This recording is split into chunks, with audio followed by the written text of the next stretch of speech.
Hello everyone, and thank you for coming back to my channel. I know it's been a super long time since I've posted anything, but I'm back. So I want to thank you for joining me here, A Kid with a Pig, because you know why? I'm the kid, your wonderful host, and this is my baby. My little Twizzler baby. She is the pig, but she will not be featured that much in this episode, right, Poopy? Next time. At any rate, what I want to talk to you guys today is about how I got into Uber. So recently I made a post to the Black Women in Tech group on Facebook, kind of telling everyone, hey, I got this offer at Uber and I'm so excited. And a lot of you guys subscribed, based off that post. And I'm so appreciative for you guys that came over because of that. Thank you so much for believing in me to provide you guys content. And yeah, let's just get straight into it. And before I go any further, please subscribe to this channel if you're new here. This channel is going to be talking about a lot of things that I find interesting. We're going to be talking about tech, career, confidence, enjoying your life, traveling. It's going to be a really fun time, and I'm really excited for you guys to get to know me. Additionally, I actually have an ongoing podcast as well that serves as a companion to my current channel called A Kid with a Pig podcast. So please go subscribe and follow that. Links to the podcast will be below. I am available on SoundCloud, Apple, Spotify, and Google. So please subscribe wherever you get your podcasts. Moving on. So how I got into Uber without a CS degree, a boot camp, connections really, or any sort of, Ivy League degree. All right. So I actually just saw a post on LinkedIn, right? And it originally said that they were looking for a geospatial analyst. And I was like, okay, this is pretty much what I've been doing. I looked at the role and I was like, this is kind of what I've been doing for my career. Some things are kind of new to me. I don't feel confident doing everything, but I was like, okay, I can do this. And for those of you guys who don't know what a geospatial analyst is, I think I'm going to tackle that in a whole other video because it's very niche within technology, and I want to give it its own video because it's something I've been doing for a long time, and I feel like I don't see people talking about it, and I want to really give it a separate shine in another video. So be on the lookout for that. So at any rate, I saw all of these skills, and I felt like, I can't meet all of them. I think I meet maybe 60% of what's going on in this. I don't know how to create an ETL pipeline and, certain other skills, but I knew enough. So I saw it and then I didn't apply. I let the position go for about 3 weeks because I originally didn't believe myself enough to even get the job. I saw it, I saw that I could do most of the things, but I didn't believe in myself.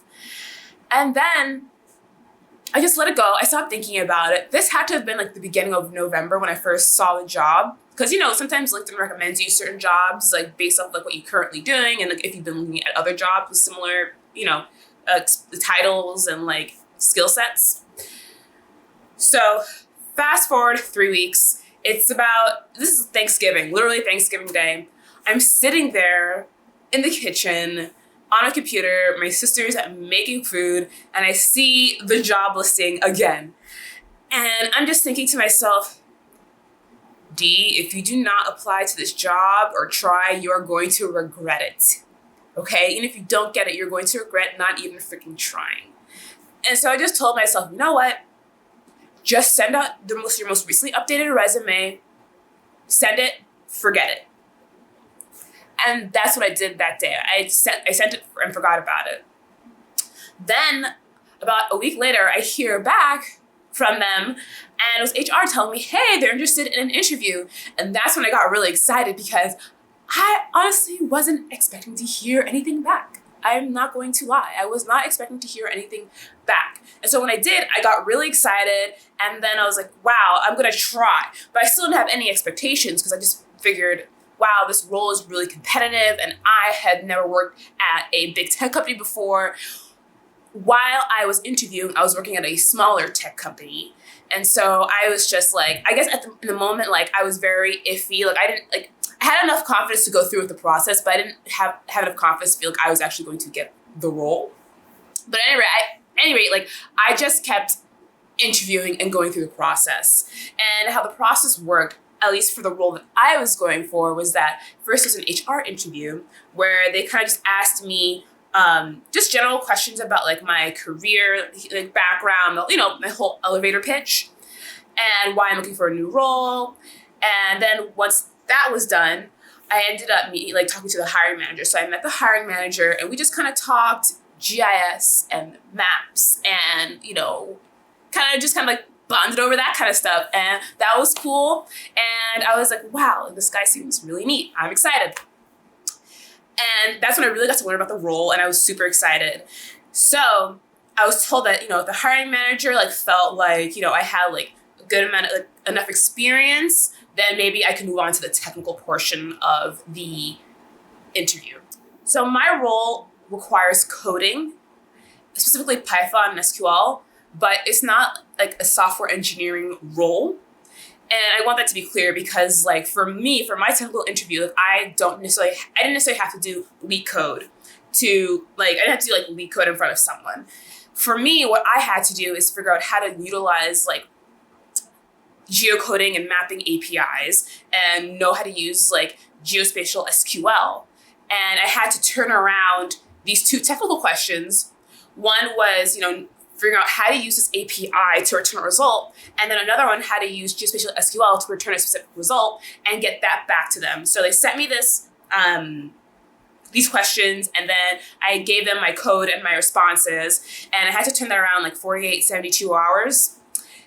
And luckily, I had made scripts like that before for another API. So I was so excited because it validated my experience, because I'm self-taught as a coder, right? So seeing the questions I was asked and knowing that it was related to stuff that I had done on my own and figured out on my own was so validating as a geospatial professional. And so I sent them the results back. And then, I'm just waiting there, freaking out, thinking oh my gosh, did I, could I optimize the code better? Because, they wanted me to incorporate some software engineering skills. And I'm just thinking, I'm a programmer, I'm not a full-fledged software engineer. And that's what's going on through my head. So I'm just thinking, so I was worried. But then, they got back to me and they're really happy with the results. And I ended up moving to the Onsite. And the Onsite, this is my first big tech company interview. So the Onsite was a very new process for me. While the company I had before did have something like that, I wouldn't say it was as intense as the one that I did with Uber because, I had 5 interviews back to back over the course of one day. So a whole afternoon pretty much. And they just kind of tackled all of these different questions. There were these different categories. One was domain and tech knowledge, which I kind of faltered on. I had to ask them a lot of clarifying questions to make sure I totally understood and I felt comfortable asking all the questions. They also had a leadership category. There are a lot of different categories, like communication, just to kind of assess where you're at.